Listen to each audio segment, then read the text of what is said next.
A continuación, Noticiero Telesucesos. Clasificación A. Apto para todo público. Un noticiero pensado para usted porque se lo merece. Nos acercamos a la realidad desde diferentes perspectivas. Noticiero Telesucesos. Primera parte del Noticiero Telesucesos con las noticias más importantes del día.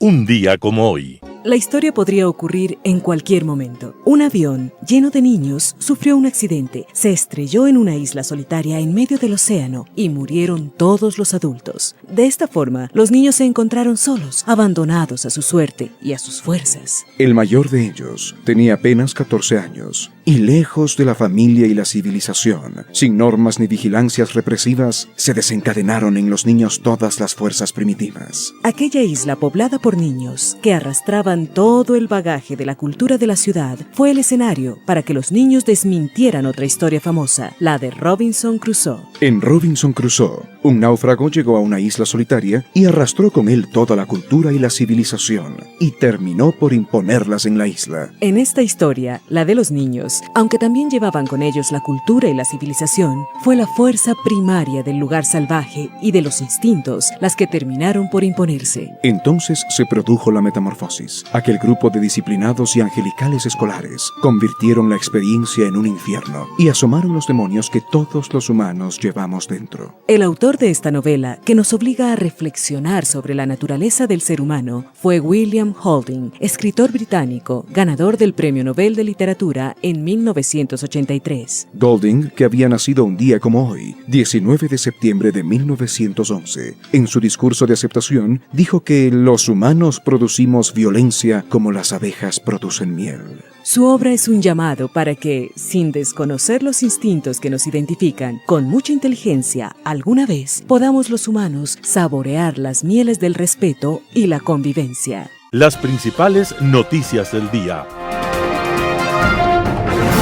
Titulares. Legislativo tramitará pedido de Verónica Abad sobre fiscalizar a canciller y ministra del Trabajo. Fernando Alvarado es hallado culpable de peculado en el caso SECOM. Ecuador busca incorporar nueva barcaza de generación eléctrica. En política internacional, el futuro llegó. Los editoriales serán de Emilio Palacio, Pati Pendejo o Pati Sabido, Hernán Pérez Luz, Montecristi, Delenda Est. Noticias del día. Legislativo tramitará pedido de Verónica Abad sobre fiscalizar a canciller y ministra del Trabajo.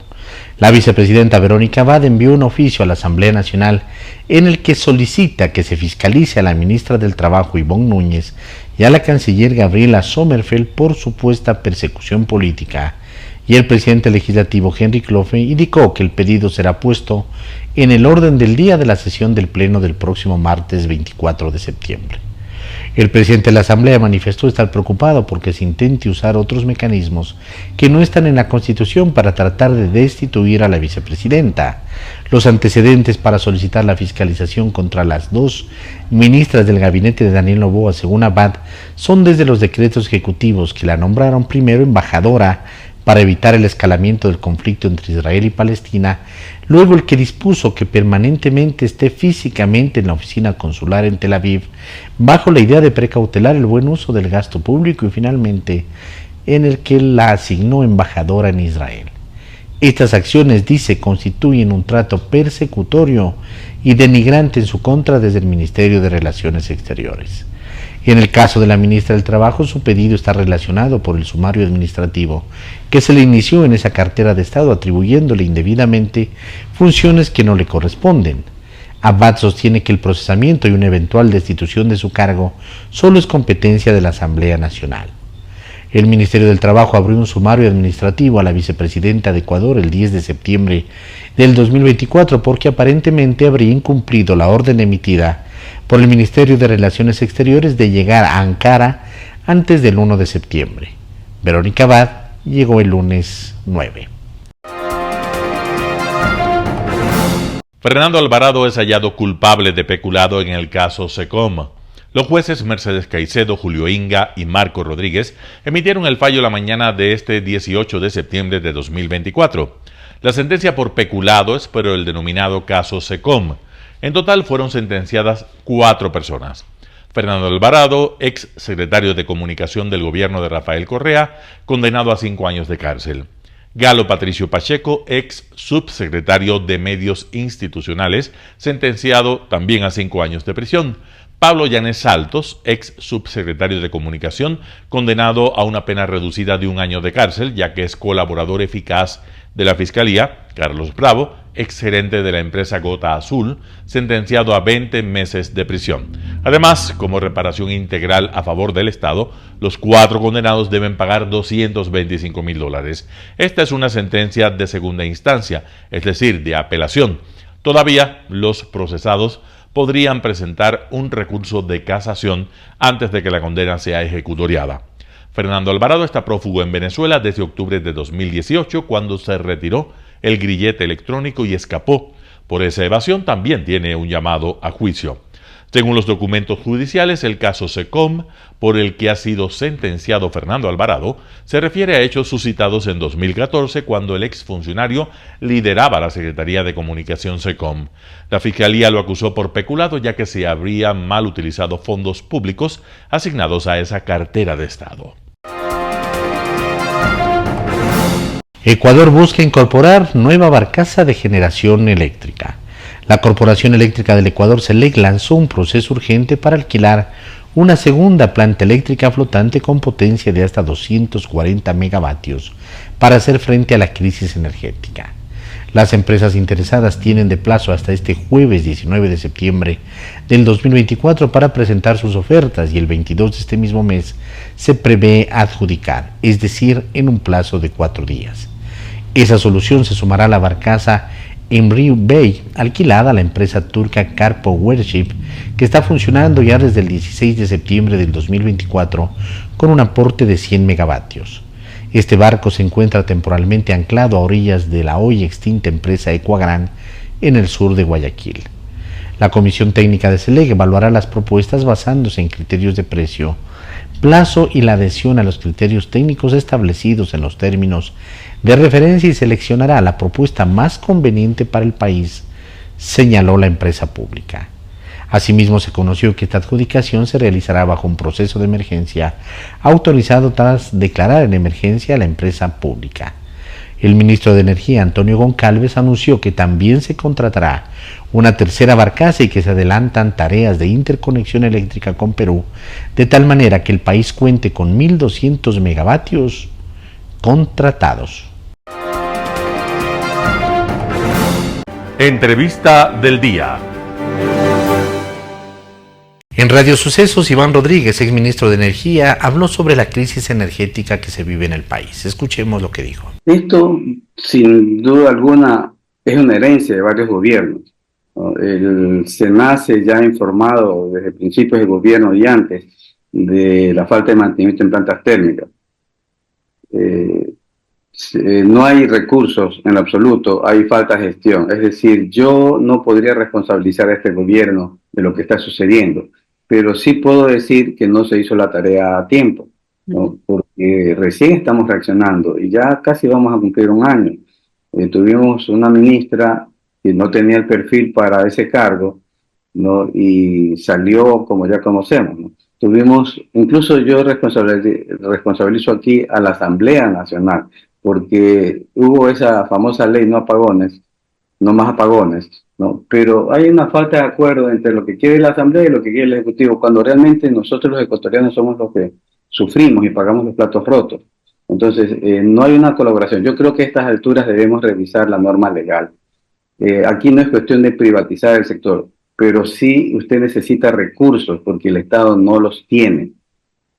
¿Qué es lo que se necesita? Una norma legal que le permita al empresario privado invertir, nada más, invertir, y obviamente asegurar la forma de pago.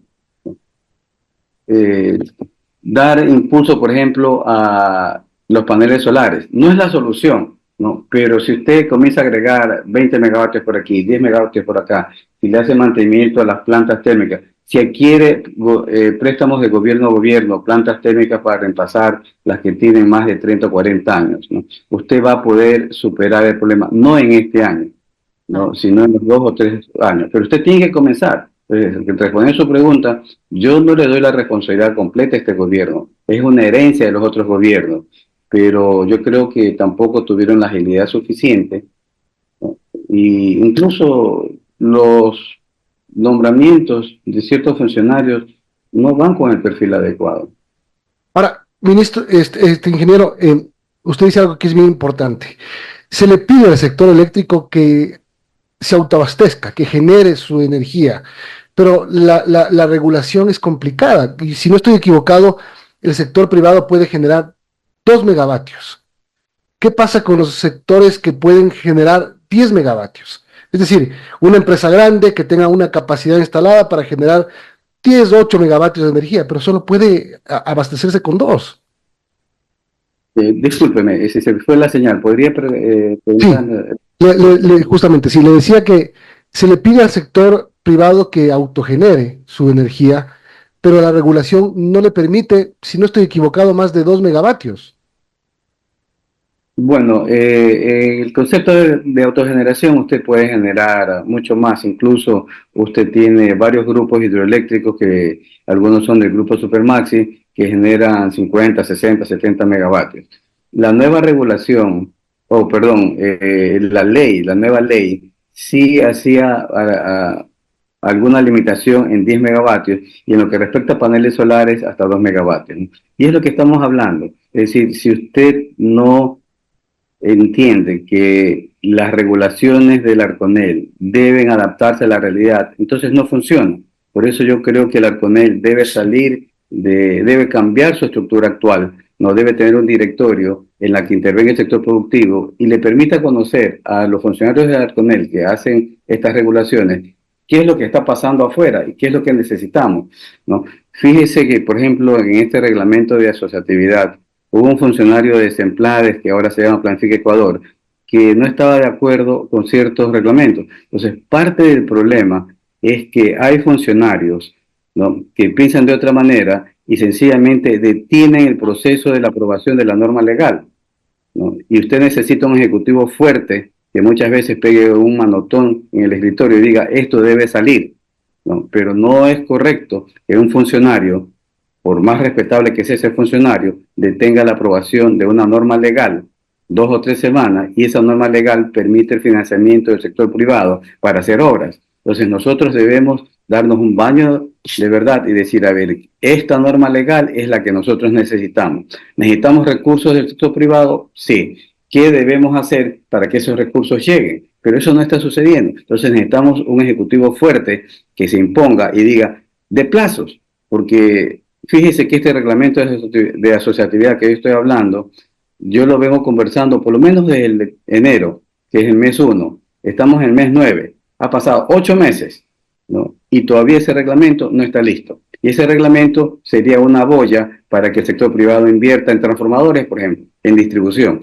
Es decir, hay, como le decía, muchos nodos críticos, y el Ejecutivo debe presentar su autoridad ante esta burocracia o esta lentitud de ciertos funcionarios que sencillamente no sacan la norma legal. Joana Patiño, gerente de operaciones de MAPS en Radio Sucesos, habló sobre los racionamientos de agua en Quito. Vamos con la nota. Sí, efectivamente es necesario delimitar las diferencias que hay entre los dos temas. Efectivamente, en lo que refiere al servicio de agua potable, a la continuidad del servicio, sí nos hemos visto afectados. Ya vamos 40 días, el día de hoy se cumple el día número 40, que no llueve aquí en la ciudad, ni tampoco está lloviendo en las fuentes de agua donde nos abastecemos en la ciudad de Quito. Por ejemplo, es el caso de en el sistema Pita. Tenemos el río Pita, que viene de la parte suroriental de Quito hacia atrás, viene de la parte del Sincholagua. Allá no está lloviendo tampoco, entonces eso nos ha llevado a que los caudales para la planta de Puengasí disminuyan. Entonces, si disminuye el caudal, la demanda también acá se aumenta, porque el tema de que el clima está con altas temperaturas aquí en Quito hace que la gente consuma mucho más. entonces la demanda aumenta y por otro lado, al mismo tiempo, en cambio, la oferta de agua, la cantidad de agua que ingresa disminuye. Entonces no se puede suplir pues la totalidad del agua, en este caso, como darlos como un ejemplo, ¿no? Y el otro caso también es que usted mismo mencionaba, es el caso en cambio de la energía. Si bien se podría relacionar en su momento, en este momento todavía no están relacionados, pero si se diera algún corte de alguna manera, podría haber una afectación a nivel de distribución. Tenemos nosotros los temas de captación, producción y distribución. Distribución es cuando ya llega acá a las viviendas.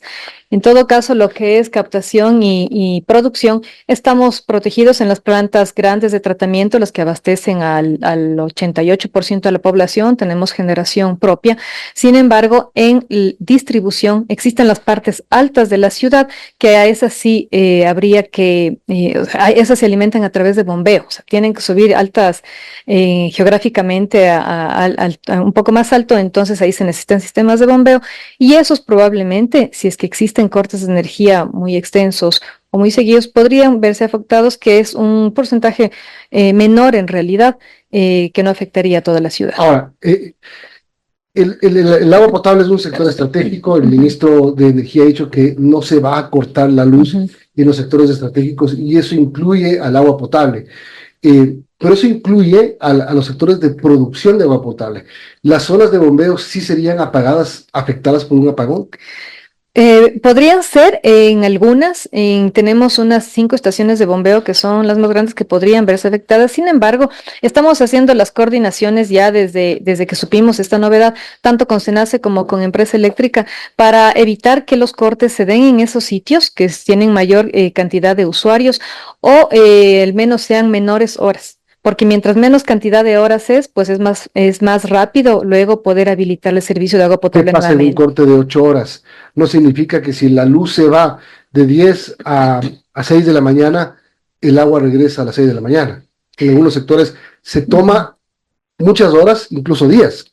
En estas zonas altas, que son las que, digamos, las que tienen que tener todas estas condiciones hidráulicas, que tienen que, por ejemplo, alturas, cargas, presiones, que tienen que llegar hasta poder llegar a las zonas más altas y con eso necesitamos el bombeo, podría verse un poco de afectación. Depende de dónde estén estas estaciones, qué tan altas estén. Por ejemplo, tenemos la estación que es la más alta, que es la estación de la Rol 2, que es la que nos causa un poco más de preocupación. Sin embargo, cuando hubieron los apagones en la vez anterior, sí fuimos escuchados y nos indicaron que esa no iba a ser afectada y efectivamente fue afectada unos 2 días y después de eso ya no. Esperamos que de esta manera sea así. Estamos esperando que las contestaciones a las gestiones que hemos hecho para que no, en lo posible, no existan las menores afectaciones. Joana, buenos días. Bueno, tengo entendido que las zonas más afectadas son la Merced, Arangazica, la Calipomasqui y San Antonio de Pichincha. ¿Qué pasa en estas parroquias y qué podemos esperar de los cortes de agua que se programen? Estas parroquias están enlazadas al primer tema, justamente a lo que es a la sequía, no a cortes de energía. Esto es por sequía. Estos 40 días que no tenemos de lluvia, no ha existido nada de lluvia. En esto, bueno, en el caso, por ejemplo, de la Merced, Alangací, ahí tenemos la fuente, está un poco disminuida, pero no es tanto como, por ejemplo, en la zona de Pita, que va a Puengasí. Pero en esta zona sí, sin embargo, acá lo que se ve es que los consumos son los que aumentan mucho, son los consumos los muy elevados en verano. Hay en épocas, ¿no? En épocas críticas ahí, por ejemplo, cuando es carnaval, pese a que estamos en invierno, pero en carnaval existe un alto desperdicio y también acá en verano que se usa, por ejemplo, para riego, que allá hay, en parroquias suele haber bastantes extensiones de terreno que para riegos, donde se hacen eventos, ese tipo de cosas o viveros. Entonces ahí es como que se consume más agua potable y el agua potable pues no es para ese fin. Entonces, por ejemplo, esos comportamientos hacen que baje la cantidad de agua y no permite pues que exista la cantidad para el servicio de consumo humano. Entonces es por eso que en esta zona de la Merced, Alangací, también la zona de Conocoto se ven afectadas. Tenemos también otras zonas que en este verano también se han visto con falta de servicio y que están aplicados también racionamientos, que es en la zona de Calacalí, Pomasqui, San Antonio y bueno, la parte alta, la más alta de Calderón, de San Juan hacia arriba, una parte que se llama, bueno, es la parte de San Juan Alto, es esa zona. Babilonia, por ejemplo. Entonces, esa zona, en cambio, allá es la problemática de que allá ellos reciben en este momento agua de la planta de Bellavista. En Impacto Informativo, Esteban Santos, internacionalista, habla sobre el retorno de las bases extranjeras al Ecuador. Escuchemos su opinión. Porque la ideología del entonces gobierno del expresidente Correa, de este denominado socialismo del siglo XXI, tenía y acuñaba un principio, en mi criterio, en extremo mal entendido. Esta idea de ser muy soberanos. Y como éramos muy soberanos, no queríamos un acuerdo comercial ni con los europeos, ni con los norteamericanos, menos aún una base militar, y queríamos tener el control de todas, supuestamente, decíamos, pues, con esta idea de la soberanía, pues que no nos íbamos a dejar ningunear por ninguna potencia. Y esto se hacía en un contexto en el que el barril del crudo llegó a cotizar por encima de los $120 el barril. Pues una es con guitarra y otra es con charango, dice el adagio. Finalmente, ¿qué pasó? Luego de estos años, después del 2009 a ahora 2024, hemos logrado tener un control real en torno a estupefacientes, en torno a crimen organizado, o el tema está cada vez peor. Y creo que la respuesta para todos los ecuatorianos, Edgar, es muy clara. Yo creo que la idea de esta malentendida soberanía, repito, hizo que entremos en un acuerdo comercial con los europeos sobre la hora, tarde, mal. Con los norteamericanos se nos fue el tren, ya no pudimos firmar un acuerdo comercial y finalmente creo que es importante y siempre recalco esto, si fuera tan loco esta idea, porque yo entiendo el pragmatismo en las relaciones internacionales, pero no creo que el gobierno de Canadá sea un vendepatria, que los italianos, que los españoles, que los japoneses, que los coreanos del sur, Taiwán, en fin, y creo que me puedo quedar la tarde nombrando países que tienen alianzas militares como tal. Y yo creo, concluyo diciendo esta primera idea, que el Ecuador primero tiene que ser lo suficientemente honesto en reconocer que necesitamos de la ayuda, necesitamos de la cooperación, y que siempre he entendido que el Ecuador siempre sea el que tenga la sartén por el mango, pues el que pueda tener la discrecionalidad de cuándo, cómo, porque el hecho de que cambiar esta reforma al artículo 5 de la Constitución no quiere decir que mañana viene una base, quiere decir que está esta posibilidad, y por eso creo que mal, como usted quiera, tarde, pero para mí sí es un tema relevante, necesario, y que ojalá esto se lo despolitice, que lo veo muy difícil, y que sobre todo se lo despersonalice. Vamos enseguida a hablar del mecanismo para reformar pues la Constitución en este tema en específico. Pero no es un lugar común de los manavitas decir que cuando se fue la base de Manta, la delincuencia y el narcotráfico llegó enseguida. Y estamos hablando de hace 15 años. Y nosotros ahora estamos en una situación absolutamente difícil cuando ya tenemos acá a los carteles de la droga de otros sitios, especialmente México. ¿Es correcto decir que se fue la base de Manta y enseguida ha habido la delincuencia? Yo creo que son muchos factores y aquí vamos sacando los puntos sobre las is, Edgar, porque aquí habrá gente porque esta idea es muy politizada, ¿no? Si una persona quiere votar por el expresidente Correa y escucha que regrese la base, entonces se va a desgarrar las vestiduras. Pero claramente ese votante no lo está buscando al presidente actual Noboa. Él entiende que puede dar un golpe de imagen, un golpe de impacto, hablar del tema, repito, y asimismo regreso a ver al otro candidato, al señor Tópica, decirle, oiga, yo sí soy el que estoy haciendo algo al respecto. Creo que los datos, las estadísticas, matan el relato, como dice nuevamente el adagio. Manabí, con mucha pena, es una de las provincias más inseguras del Ecuador. Esa es una realidad. El puerto de Manta, sabemos todo, lamentablemente toda esa zona costera está absolutamente colapsada por todo el problema del narcotráfico. Esa es una realidad. Y para mí, creo, y esto lo conversábamos, Edgar, con algunos colegas y sobre todo en la universidad, y decíamos, un sueldo básico en el Ecuador son un poco más de $400. Un policía gana, todos nos llegan a ganar $1,000. Y cuando viene esta lógica del plato plomo, ¿qué cree usted que va a pasar? Cuando no tenemos un gobierno, cuando hay una institucionalidad, y no estoy hablando mal del presente gobierno, digo en general, es un problema muy serio que tenemos los ecuatorianos de la falta de institucionalidad, pues entonces si vemos que sigue siendo la cuarta industria que más mueve dinero a lo largo del mundo, y esta es una estadística de Forbes, y es una estadística un poco somera, porque aquí al ser una industria irregular, pues no se puede tener los datos exactos estadísticos. En todo caso hay una realidad, esto ya nos desbordó. Y al desbordarnos tenemos que entender, repito nuevamente, que necesitamos de toda la cooperación que se pueda, no solo de los norteamericanos, de todo país que pueda ayudarnos en esta lucha. Si el crimen es transnacional, ¿cómo no se puede entender que los gobiernos puedan obrar de la misma forma? Un panorama de noticias para su estatura intelectual.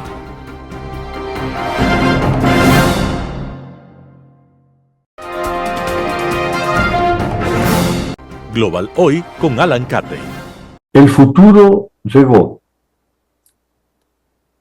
Entre los más entrañables recuerdos que conservo de mi infancia y temprana juventud están las lecturas de Un viaje a la luna o de las 20.000 leguas de viaje submarino, donde Julio Verne nos deslumbraba con sus alardes de imaginación que se plasmaban de pronto en realidad. El primer submarino nuclear de la Marina norteamericana es bautizado como el del mítico Capitán Nemo, el Nautilus, cuyas imaginadas aventuras pasan a ser un espacio aguardado con impaciencia en la naciente televisión, todavía en blanco y negro, de esos primeros años 60 del siglo pasado.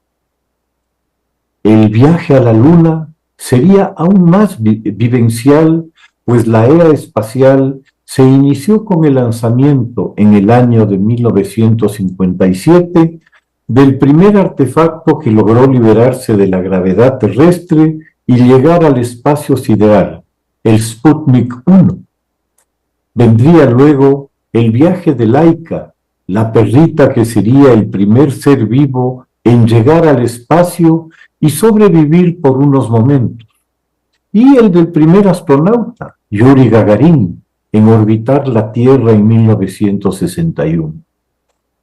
Entre mis 6 y 14 años, nada más que 8 años, se desarrolló la carrera entre Estados Unidos y la Unión Soviética como trasfondo de la Guerra Fría, la carrera espacial para ir a la Luna, acontecimiento que se pudo mirar en buena parte del mundo por televisión, en lo que el gran Stefan Zweig habría calificado como uno de los momentos estelares de la humanidad, pues eso fue el viaje de Armstrong y de sus compañeros a la Luna. Un pequeño paso, pero un salto gigantesco, como lo definió el propio Neil Armstrong. Así que a nuestra generación le correspondió vivir el futuro que Verne soñó y describió, al igual que la revolución informática que puso a disposición del hombre una herramienta de un poder tremendo para guardar información e interrelacionarla a una velocidad y precisión sobrehumanas, y a la de las comunicaciones, que nos permite conectarnos con el mundo en tiempo real, con imágenes, sonido y texto en cualquier momento.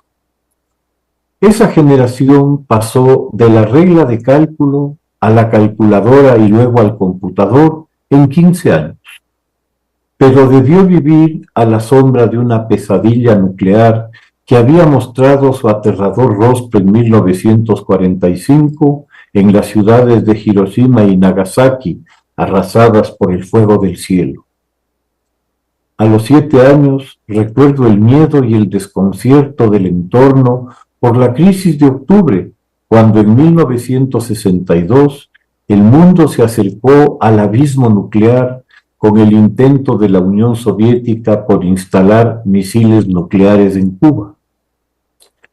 Este otro futuro, más siniestro y más surreal, también había sido explorado con anterioridad con fines bélicos en las guerras mundiales de 1914 al 18 y en la de 1939 al 45. El avión de caza y de bombardeo, el submarino, los portaaviones, las armas químicas, los blindados, el radar y el sonar son producto del ingenio destructivo que es el lado oscuro, la sombra de la capacidad creadora del ser humano, ese Mefistófeles que acecha oculto en cada uno. El día de ayer las redes noticiosas se llenaron con la información de un evento suscitado en Líbano ante una oleada de explosiones de un reducido poder si las comparamos con esas que todos los días destruyen los hospitales y las escuelas y jardines de infantes ucranianos o palestinos, provocadas por los bombardeos con misiles y bombas rusas o israelíes. Pese a sus limitadas capacidades, las explosiones causaron más de 2.000 heridos de mayor o menor gravedad y algunos muertos entre los operativos del grupo terrorista Hezbollah, a los que la organización había dotado de unos dispositivos buscapersonas para evitar ser detectados por los sofisticados sistemas electrónicos del Mossad israelí, que parece le permiten acceder a los teléfonos celulares y ubicar así a sus blancos. Resulta evidente a estas alturas que nuevamente el Mossad ha logrado completar una operación en cuanto a inteligencia realmente extraordinaria. En el dispositivo buscapersonas no existe material susceptible de generar una explosión mayor, por lo que se deduce que cada equipo debió ser manipulado previamente, colocándose en él una cantidad necesariamente pequeña de un explosivo fuerte. Eso implicaría que quien haya provisto el lote de equipos a Hezbollah se hallaba infiltrado por el Mossad o adquirió sus equipos de este que los había preparado, quién sabe si por alguna ventaja de precio o algún motivo técnico. El resultado de la operación ha sembrado el desconcierto más absoluto en la organización terrorista, horrorizada e indignada por haber recibido en gran escala una dosis de su propia medicina. De seguro, pronto se oirá de ajustes de cuentas internos, pues para tratar de rescatar algo de imagen, se producirá una caza de brujas en Hezbollah para encontrar chivos expiatorios. Mientras tanto, la efectividad de la organización estará degradada ante las inevitables dificultades de comunicación que se producirán hasta que puedan superar el momento.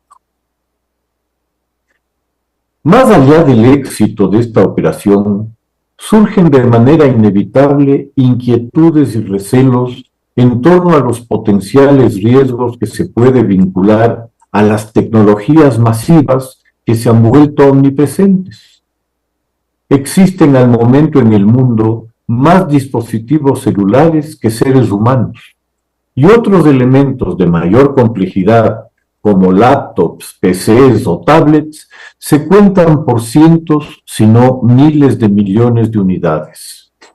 Este episodio se convertirá en una inagotable fuente de teorías conspirativas que atribuirán a alguna malévola organización el haber instalado explosivos o algún chip de naturaleza incierta en esos dispositivos que le permitirán controlar la mente del usuario o llegar a su eliminación física. En cualquier caso, y otra vez, el futuro llegó y está a la vista, lamentablemente montado en uno de los caballos del apocalipsis, el de la guerra. Vemos cómo desde los primeros días de la agresión rusa a Ucrania, los drones se convirtieron en protagonistas esenciales en la guerra. Gran parte del éxito ucraniano al repeler la invasión al norte de Kiev se debió al uso de los drones turcos, verdadero azote de los blindados rusos.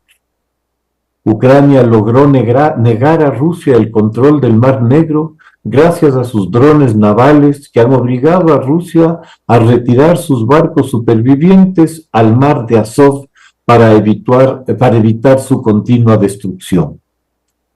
El propio ejército ruso ha debido buscar apoyo en Irán para proveerse de drones comprados a la teocracia iraní para contrarrestar unas capacidades ucranianas que en un primer momento fueran superiores. Es una lástima que el futuro se presente hoy con la máscara de la guerra en lugar de hacerlo con medios para mejorar la calidad de vida de miles de millones de personas sin acceso al agua de manera segura, inciertas del siguiente plato de comida, carentes de un techo. ¿Cuánto se podría hacer con las decenas de millones que cuesta un avión de combate o los millones de cada misil? Mientras tanto, la tecnología sigue abaratando el costo de matar. Un dron de pocos miles de dólares puede destruir un tanque de varios millones y drones menores arrasar una trinchera con sus ocupantes. Lo del Líbano ya nos lleva al peligro de recibir la muerte por teléfono. Muchas gracias. Editorial. Pati pendejo o Pati sabido. Artículo de Emilio Palacio publicado en Diario La Hora. Yo he conocido muchísimos políticos pendejos, señor presidente, pero Jorge Glass se ganó las medallas de oro, plata y bronce en el concurso del político más pendejo de nuestra historia. Fíjese cómo será que Glass dejó que Correa le vea la cara de pendejo cuando le creyó que debía irse a la cárcel porque supuestamente sus camaradas no descansarían hasta liberar de la mazmorra al mártir de la revolución correísta. Solo que sus camaradas se cansaron de defenderlo y se dedicaron a otra cosa, al punto que ahora ni siquiera lo van a visitar. Eso incluye el mismísimo Ricardo Patiño, que regresó al país sin que nadie lo haya visto todavía por la roca.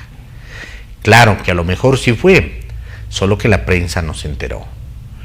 Pero eso sería peor, porque significaría que fue a la cárcel en secreto para que nadie se entere, no sea que lo fotografíen del brazo de uno de los más pillos de los pillos. Al gran pendejo de Glass también lo hicieron comerse el cuento de que un juez corrupto estaba a punto de liberarlo, que ya mismito saldría el habeas corpus o que un avión mexicano vendría a liberarlo. Nada de nada. Allí sigue el pobrecito pudriéndose en la cárcel, envejecido, deprimido, solo, fané y descangallado, como dice el tango de Gardel. En cambio, fíjese en Patiño, ese sí que no tiene ni un pelo de pendejo. Apenas olió el peligro, patitas pa' que os quiero. Se largó a México, donde se quedó esperando, pero no hasta que la Corte Interamericana de Justicia lo exonere, porque eso no ocurriría ni en sueños, sino hasta que prescribió el delito que cometió. Algo así como, sí, es verdad, yo soy un delincuente, pero como el delito prescribió, aquí me tienen a ver qué otra pillería me ofrecen. Y es que Patiño será cualquier cosa, el de los Pati videos, el de la Pati valija, pero Pati pendejo no es. En lo que sí se parece a Glass como dos gotas de agua estancada, es en la rabia que provocan donde van, y por eso tampoco se lo ha visto caminando solo por las calles de Quito o de Guayaquil, no sea que alguien lo reconozca. ¿Cuál es mi conclusión, señor presidente? Que el pueblo ecuatoriano no quiere políticos pendejos, ni políticos sabidos, así que quédese tranquilo, porque no hay ninguna posibilidad de que la pendejada más sabida de todas le haga calor en las próximas elecciones. Artículo de Emilio Palacio publicado en Diario La Hora. Montecristi, Delenda Est, Hernán Pérez Luz, El Universo. Cada día se hace más evidente la necesidad de abandonar el experimento constitucional de Montecristi. Es un experimento que le ha causado un enorme daño al país. Bastaría con recordar que, tal como lo proclamaron en su momento sus idearios, y ha sido luego confirmado por expertos extranjeros, la actual Constitución del Ecuador es una copia de la de Venezuela. Ya con eso sería suficiente para despejar cualquier duda de la necesidad de un recambio constitucional en nuestro país. Si de algo es modelo Venezuela, es la de un Estado fracasado. Tener como referente constitucional la constitución de una tiranía que ha envilecido a su pueblo no es precisamente motivo de orgullo. El problema de la actual Constitución ecuatoriana es que fue concebida como el programa de gobierno de una mayoría coyuntural y fue el trofeo de una victoria electoral. No fue una constitución redactada pensando en quienes eran mayoría en ese momento, mañana dejarían de serlo. Como bien anota el politólogo Adam Przewalski, este tipo de constituciones están llamadas a fracasar, no son el germen de instituciones. Constituciones como la de España de 1978, por ejemplo, fueron el fruto de un compromiso político de visiones contrarias y contradictorias de tal forma que bajo su paraguas puedan caminar gobiernos de izquierda y de derecha sin que ello provoque crisis alguna, que es lo que ha sucedido en esa nación. Igual cosa podría decirse de la Constitución estadounidense, donde diversas visiones de lo que debería ser la nueva república tuvieron que transigir. Entre nosotros algo de eso se vivió en la Constituyente de 1998. Nada de eso, ni de lejos, hubo en Montecristi. Una mayoría coyuntural liderada por quienes resultaron ser una pandilla de gángsteres y rufianes que, tomando como modelo al chavismo venezolano, lograron aprobar una constitución que es, como se ha dicho, el resumen de una plataforma electoral. Una plataforma electoral que hoy tiene rango constitucional. Allí está plasmada, por ejemplo, una visión estatizante de la economía, una concepción que sacrifica el derecho de propiedad individual en aras del bienestar colectivo, cuando la historia nos dice que es al revés, que es el derecho a la propiedad individual el que garantiza el bienestar colectivo. Así lo entendieron los países más desarrollados, desde los escandinavos y Japón hasta Singapur y Australia, o aquellos que más rápido van, que han disminuido los niveles de pobreza. Si hay una explicación de la crisis del sistema eléctrico o de la seguridad social, por ejemplo, hay que buscarla en la ideología que inspiró a los asambleístas de Montecristi. Una ideología marcada por la hostilidad al emprendimiento, la libertad y al derecho privado. Y a este error pueden sumarse muchos más. Cartago delenda est, Cartago debe ser destruida.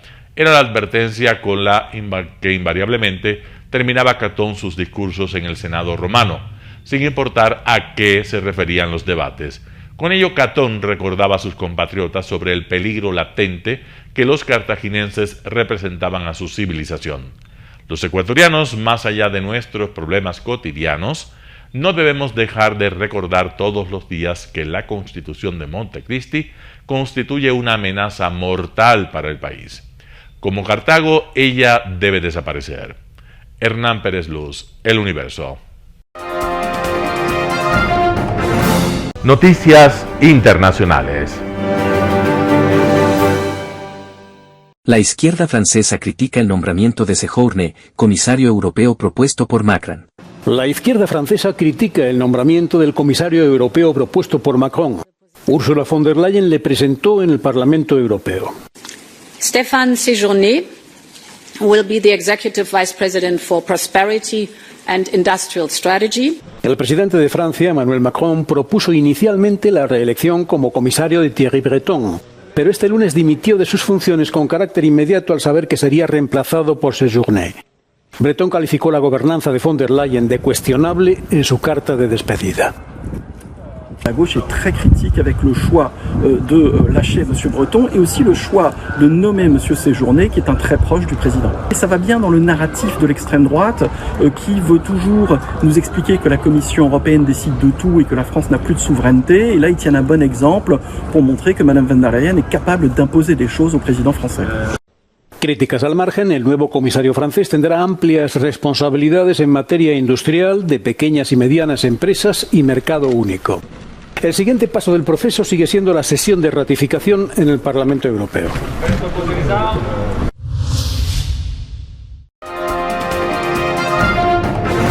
Familias de víctimas del puente de Baltimore apelarán a la justicia. Casi 6 meses después de que el carguero Dalí se estrellara contra el puente Francis Scott Key de Baltimore, en el estado de Maryland, familias de 3 de las 6 víctimas, todas inmigrantes latinos, hablaron por primera vez. En una rueda de prensa convocada por la organización Casa Maryland, las familias dijeron que buscan aún justicia a través de una demanda contra el propietario del buque que está tratando de limitar su responsabilidad por el accidente. Honramos la memoria de nuestros seres queridos a través de esta demanda y con nuestra lucha por el cambio sistémico necesario para proteger a los trabajadores a lo largo de este país que merecen mucho mejor. Rodeada de algunas de las otras familias que perdieron a sus seres queridos en el colapso del puente Key, así como algunos compañeros de trabajo, Castellón recordó a su esposo. La justicia significa que ningún niño tenga que crecer sin un padre, que ninguna esposa tenga que navegar por la vida solo, que ningún nieto tenga que reconocer a su abuelo solo a través de una fotografía desvanecida. Las familias tienen planes de apelar a la justicia para que la compañía naviera asuma la responsabilidad por la muerte de sus seres queridos. La demanda será presentada antes del 24 de septiembre. El objetivo, evitar que un juez federal limite la responsabilidad de la empresa. Están buscando tratar de eliminar su responsabilidad que tienen con estas familias. Pero ¿saben qué? Nosotros no se lo vamos a permitir. El alcalde y los funcionarios de Baltimore se oponen a limitar la responsabilidad de los propietarios de los barcos. Mientras tanto, la Junta Nacional de Seguridad del Transporte y el FBI investigan de manera separada la colisión. Jacopo Luzzi, Voz de América.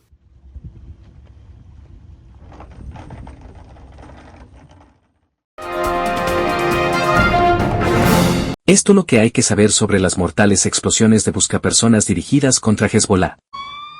El grupo chií libanés Hezbollah culpa a Israel por las explosiones de los buscas que mataron al menos a 9 personas e hirieron a miles en lo que parece haber sido un ataque remoto planeado. El Pentágono asegura que no hubo participación de Estados Unidos en las explosiones de los dispositivos buscapersonas en Líbano y Siria, aunque una fuente estadounidense dijo que Israel informó a Washington el martes después de la conclusión de la operación. El ejército israelí ha declinado hasta ahora hacer ningún comentario público. Los buscas eran empleados por Hezbollah para comunicarse después de que su líder advirtiera a los miembros del grupo, respaldado por Irán, que no usaran teléfonos móviles. Un veterano corresponsal de guerra que dijo haber hablado con una fuente de Hezbollah informó de que los dispositivos fueron comprados supuestamente hace 6 meses. Muchos expertos creen que la explosión puede haber sido el resultado de una interferencia en la cadena de suministro, donde los explosivos fueron incorporados a los buscas antes de su entrega a Hezbollah. Mientras tanto, se han abierto bancos de sangre para ayudar a los hospitales del Líbano, desbordados por la cantidad de pacientes heridos.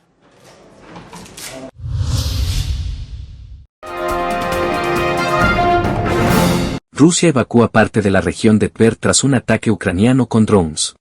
Ucrania bombardea un arsenal ruso en la región de Tver y Rusia se ve obligada a evacuar parte de la zona envuelta por un gran incendio. Unos drones ucranianos provocaron el fuego en la ciudad de Торопец. Прилета беспилотных летательных аппаратов на территории Российской Федерации отработала система ПВО Министерства обороны. Беспилотные летательные аппараты были сбиты. При падении произошел пожар. Сейчас занимаемся эвакуацией нашего населения, жителей, которые находятся, поддержанием общественного порядка. La región de Tver está situada al noroeste de Moscú.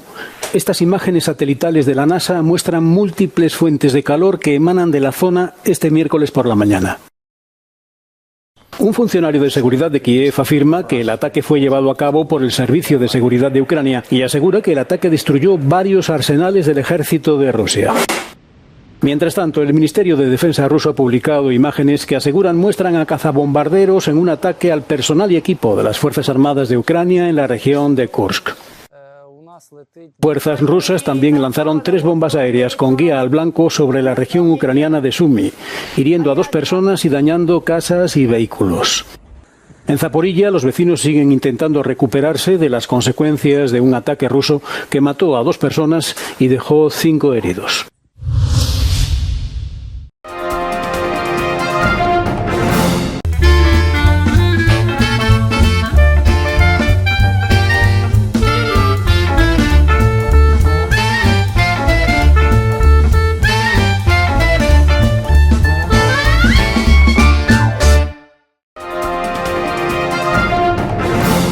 Telesucesos Sports.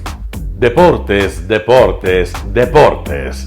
Todas las tardes, 4 horas de lunes a miércoles, de 14 a 17 horas. Los jueves y viernes, 6 horas, de 12 a 20 horas. desde Arena Telesucesos. Transmisiones en vivo, siempre Ecuavóley y luego Deportes para recordar. Todas las tardes deportes en Telesucesos Sports, bajo la dirección del arquitecto David López. La visión objetiva de quien vive el deporte. Sucesos deportivos, visión de un equipo de opinión joven de comunicadores. Telesucesos, llegamos con nuestra señal a los sectores populares de nuestra ciudad. Quienes no tienen televisión por suscripción atenderán nuestra señal sin costo en Canal 29 UHF Telesucesos. Siempre ecuatorianos, resaltamos nuestra identidad. El básquet, esgrima, tenis de mesa, taekwondo, box y muchos deportes más en Telesucesos Sport, sin costo desde la comodidad de su hogar en Telesucesos Canal 29. Arena Telesucesos es una importante y funcional edificación cubierta dispuesta para la práctica y desarrollo de eventos del Ecuavóley. Si deseas asistir a los encuentros en vivo de Ecuavóley, comunícate con nosotros a los números de teléfono 2021-224 o al 0989-973-725. Ven con tu familia y amigos a vivir la emoción del Ecuavóley. Emoción sin límites los días jueves y viernes desde la comodidad de su hogar. Resaltamos nuestra identidad como ecuatorianos iniciando transmisiones en Telesucesos del Ecuavóley, que representa, luego del fútbol, el deporte más popular de nuestro país y el que practican los ecuatorianos residentes en muchos países del mundo. Nuestra señal será transmitida en directo por televisión abierta en la ciudad de Quito y a través de las redes sociales a todo el país, así que llegará a Estados Unidos, España e Italia, creando a través del Ecuavóley un nexo fraterno entre ecuatorianos y entre los inmigrantes de nuestro país. Anuncie en Telesucesos Sport y llegue con nosotros a lo más importante del deporte popular.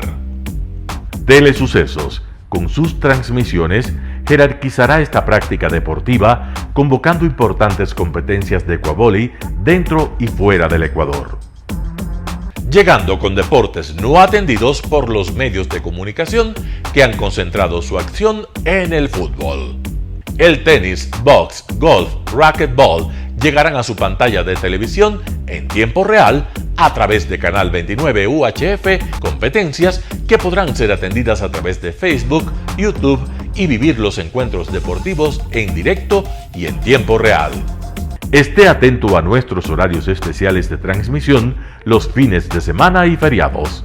Usted y su familia disfrutarán desde la comodidad de su hogar de las emociones del Ecuavóley, deporte tan nuestro.